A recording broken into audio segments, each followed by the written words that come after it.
Jehovah Andriamanitra ray avo indrindra, ilay tsy manam-paharoa ary ny tany sy ny lanitra sy ny zavaboary rehetra. Tompony tompo, mpanjaka ny mpanjaka ary Andriamanitra sy ny Andriamanitra rehetra. Amin'ny andro farany no nitsako ny fanako amin'ny rehetra ho ny teninao. Ho amin'izao ankehitriny izao, amin'ny anaran'i Jesosy Kristy Tompo zanakao, mangataka ny fananao masina izahay. Mangetaetanao zay fanayo, milanao ao zao alio izao. Zay tarianao haino aleako, zay ampanaovinao no ataoko, izay lazainao no ambarako, fa tsy nisy trapoko. Ianao tiako anapaka na amin'ny saina fosifanay, ka ho fonany aia milanao ao fanay. Angatao misimisy izy am'tiany io ty kasika anao.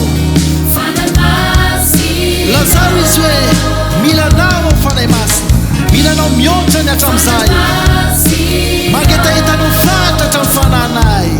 Midina, midina, midina fanay io.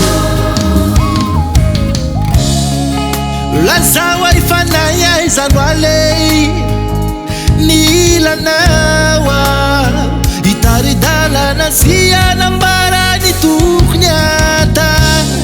Lazao aley any tombotro sy zay oray sy ny tanako, na zay rene sy ny sofiko sy ny ujereny masoko.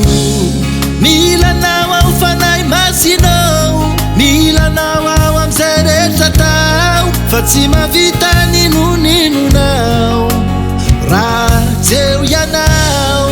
Na zay olazay ny vavako sy zay osainiko ato anatiko, na ny fieteretako sy ny atompo. Tsinotsino nakory ao tompo, zava-pona raha tsisy anao.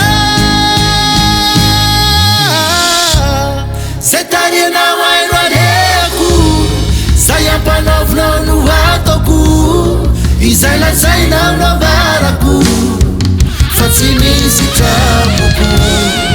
Ianao tiako anapaka na amin'ny saina fosifanay, ka ho fonany aia milanao ao fanay. Shkabore che le bara e scandele le boscia taba, sull'ombreca sì che le veriande le boscia, cotolo bocco rivede le bende e ascanta la bacarra la baba boscia, sundo l'ombreca sì che te le becche la baba boscia la ba. Milanao zay fanay masina, milanao mihoatra ny hatram'izay. Avi fanayo, ianao ny ilainay fanay masina, ianao ny ilainay mitiany io ty, hitardalana anay, anotolalana anay, ampianatra anay am'zay rehetra tokony ataonay. Ianao ikina anay sy anteranay amin'ny ampiananay, anio ary mandrakizay.